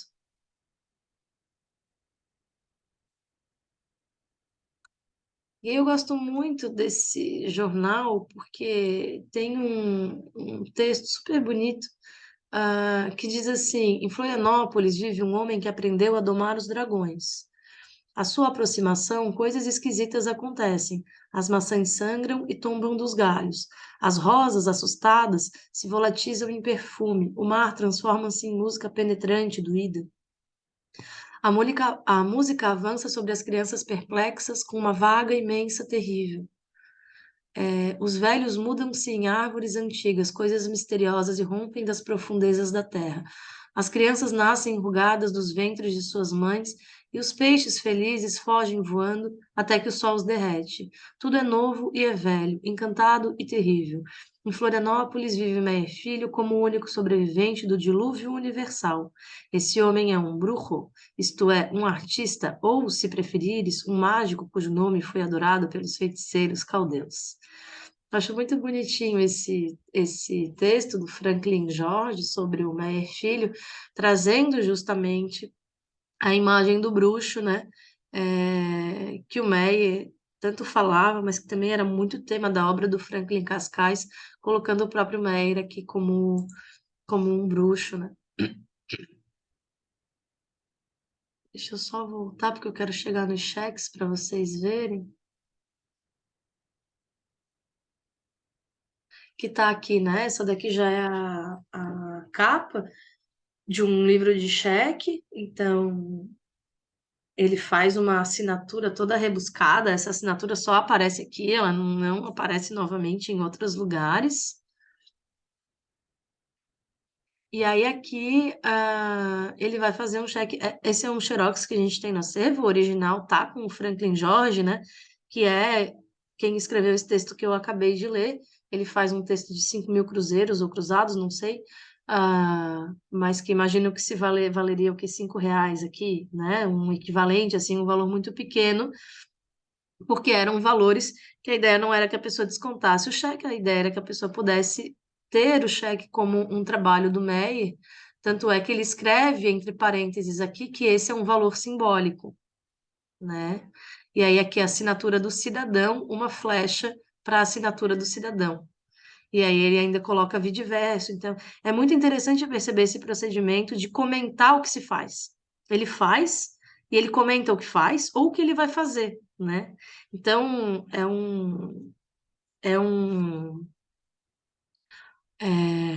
procedimento de instruções, assim, o tempo inteiro que aparecem no trabalho dele, né? E esse aqui é o verso, que é: caro Franklin Jorge, o pintor Meyer Filho está providenciando uma remessa de um bom número de recortes sobre suas atividades, bem como 2 desenhos originais, coloridos, um para você, outro para a Pinacoteca do Estado do Rio Grande do Norte, que serão remetidos o mais breve possível.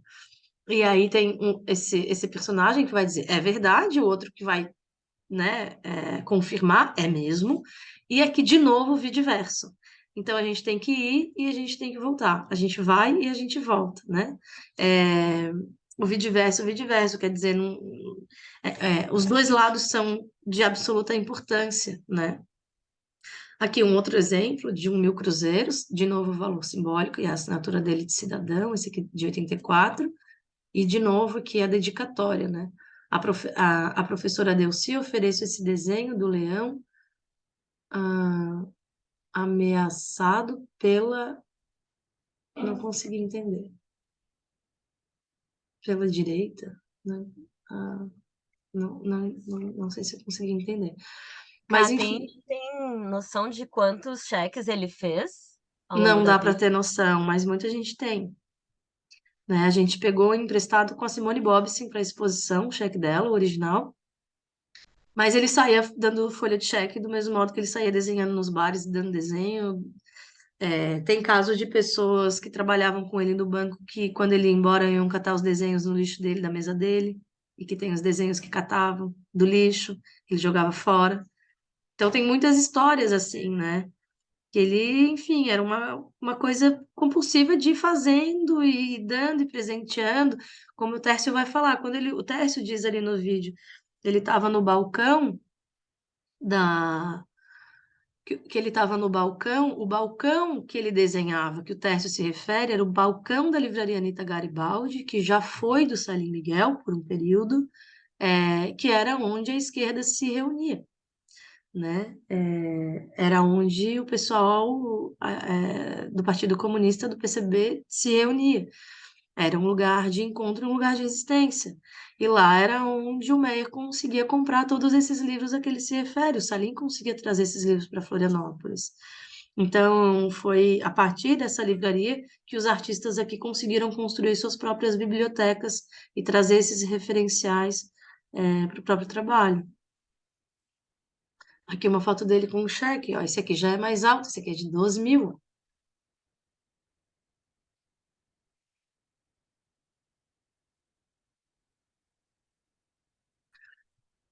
A imagem estava faltando para vocês verem. O galo, né? Da Protegidos da Princesa. O próprio recibo dele, né? Também era personalizado para quando ele vendia os quadros. E aí a imagem do galo, e aí ele traz o galo junto com os personagens folclóricos, né? O boi e a Bernuns. E aqui ele recebendo o troféu Manezinho da Ilha.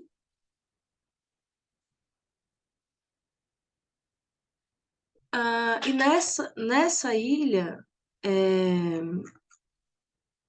a gente ainda criou uma parede que foi feita e pensada pela filha dele, a Sandra Meyer, na exposição, e que está aqui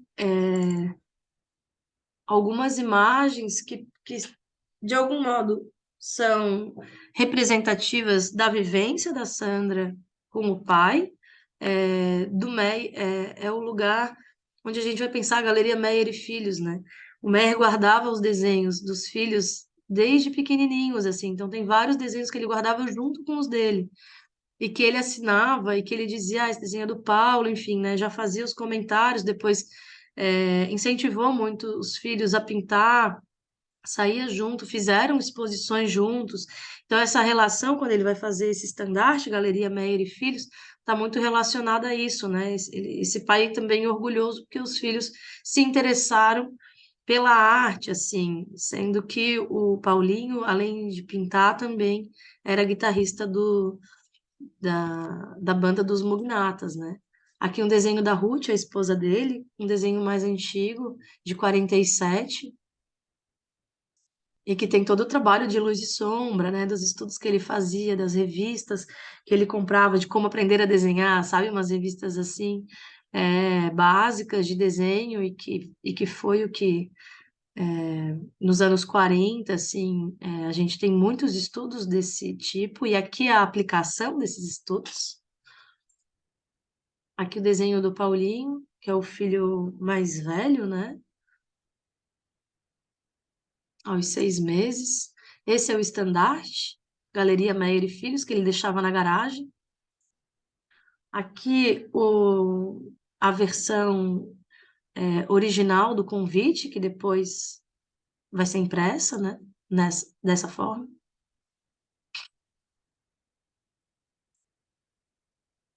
Aqui a Sandra trouxe essa imagem, que é uma imagem de balé, e a Sandra dançarina, né?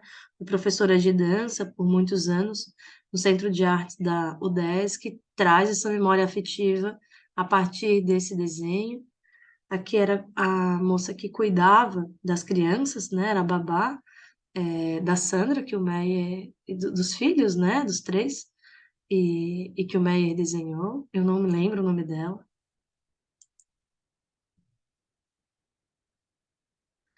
Essa é uma foto muito impressionante, que é a foto na sacada, né? Então, quando a gente fala desse espaço de produção do Meyer, que a casa era um espaço de produção, mas também de difusão, de divulgação, porque era um ateliê aberto, a porta vivia aberta, o portão vivia aberto, as pessoas entravam, né? Os estudantes da escola que tinha ali do lado também chamavam ele de seu galo. E aqui é ele na varandinha da casa dele, com os dois vasos de cerâmica que a gente tem notícia, não conhecemos nenhum outro, inclusive a Sandra conseguiu adquirir esse vaso aqui para o acervo, recentemente para o acervo do Instituto, está exposto, né, no museu. Então, é a primeira vez que esse vaso é exposto ao público também, e isso junto com as gaiolas, né? A porta, né, que foi utilizada, a porta que foi utilizada na expografia dos tropicalistas na exposição como um espaço cenográfico, é a porta que aparece aqui nessa imagem, onde ele pendurava as pinturas dele, pendurava os cartazes. Aqui o mar, né, ficava na Altamiro Guimarães, ainda não tinha construção do shopping Beira-Mar, que era aqui embaixo, mais ou menos. Então aqui tinha uma vista direto para o mar.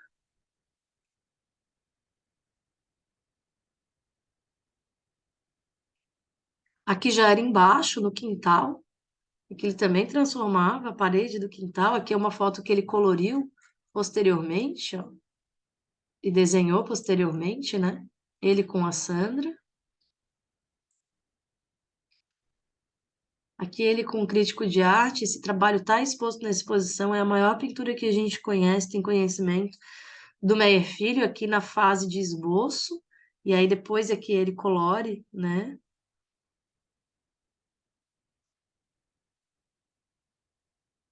A imagem que dá título, né? A ilha plantando dá, pessoal, que é isso, né? Se não plantar não vai nascer, assim, né? E é esse galo, que é ele de novo, né? Dizendo plantando dá, e aqui ele com as hortaliças e as árvores frutíferas no quintal da própria casa. A Ruth, esposa dele, tecendo, né? Não tecendo, mas bordando, né? Essas tapeçarias. E essa foto que foi uma descoberta no acervo, essa foto existe como um slide que a gente conseguiu recuperar depois de muito trabalho, de muito Photoshop, assim, a gente conseguiu recuperar, e que é uma imagem lindíssima, ele aqui botando os galos para tomar um sol no quintal, esse quintal que ficava de frente para a rua, ou seja, de frente para a casa do Martinho de Aro, também eu acho isso bem curioso, engraçado. E aqui é ele, né, no meio das rosas, com os quadros, aqui uma outra versão.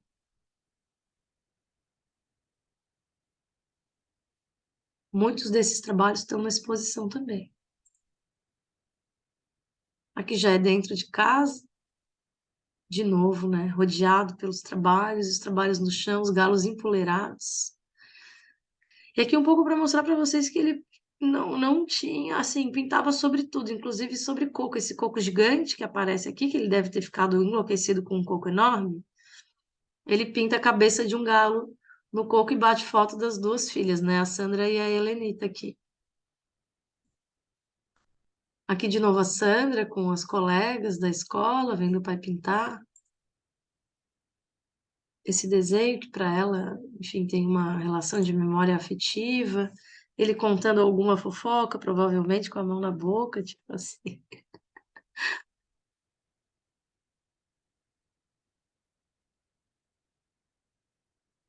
E essa imagem que eu acho que essa é uma imagem muito importante para Sandra, porque mostra como que a obra do Meyer acaba se tornando um quarto filho, né? Quer dizer, todas as fotos de família, todas as fotos dos filhos sempre tem um galo, sempre tem a imagem de um trabalho junto e que as crianças não podiam ficar na frente, não podiam tampar o trabalho, né? A pintura, o desenho. Quer dizer, como que isso sempre vai aparecer, e são diversas as fotos em que isso acontece, né? Não é uma nem duas, assim, aqui a gente trouxe algumas. Essa é outra, né? Que os trabalhos aparecem, assim, eles que reinam, né? Não são os filhos, o retrato de família, né? Aqui as crianças numa das exposições, que é uma exposição de desenho que ele fez. Aqui um galo que ele fez no Banco Redondo, que ficava logo acima da casa deles, né, na Mauro Ramos. Essa é uma imagem, deixa eu ver se tem uma melhor aqui. Não. Mas esse é um trabalho que o Meyer fez para o Balé de Desterro, que era a companhia de dança que a Sandra dançava. E aí ele fez esse desenho para ser estampado numa camiseta. Os quintais, né, que eles frequentavam nessas viagens de final de semana com a Rural. Aqui um cartaz do Meyer Filho, 60 anos, que foi no Museu de Arte de Santa Catarina, que foi a Sandra que produziu. Então, também, né, a gente trouxe, né, a Sandra trouxe esse trabalho justamente por conta dessa relação muito próxima que ela teve com o pai, e que futuramente acabou se tornando também uma relação profissional. Passa, então, a produzir as exposições do pai, a organizar o acervo do pai, e quando o pai morre, em 91, ela se torna então, a cuidadora, né, das obras, e aí cria o Instituto Meyer Filho em 2004, e a partir de então vem trabalhando, né, como presidente desse instituto e cuidando, né, desse arquivo implacável, assim.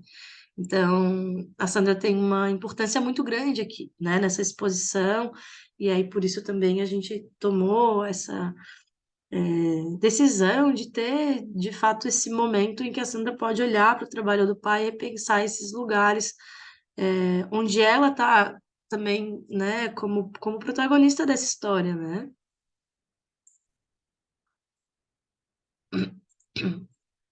O Boi de Mamão e aqui os desenhos de criança do Paulo, esse aqui também, esse da Helenita, e aí é curioso ver, né, como os desenhos das crianças é o desenho do boi, né, aqui na hora que chega o médico.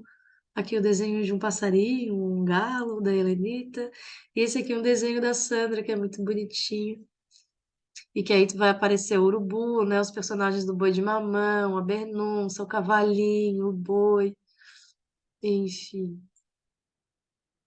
Outro desenho do Paulo. E aqui um trabalho da Sandra, que participou, então, dessa exposição que eu mostrei o convite para vocês, né? Do Meyer e Filhos.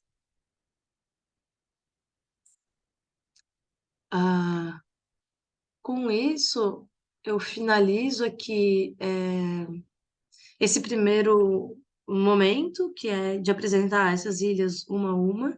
Para falar da ilha É Verdade, é Tudo Verdade, vou fazer isso no próximo bloco, que é também a ideia é poder mostrar as imagens da exposição, né? Não tem como falar da ilha É Verdade, é Tudo Verdade sem mostrar as imagens da exposição, porque essa foi uma ilha comissionada, para o Marco de Júlio e o Marcelo Fialho, que formam um coletivo chamado O Tropicalista. A curadoria foi feita por eles.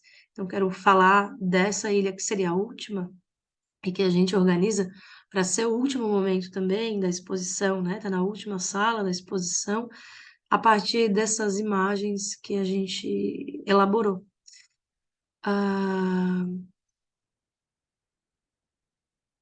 Então, era isso. Eu vou finalizar essa primeira parte, já retorno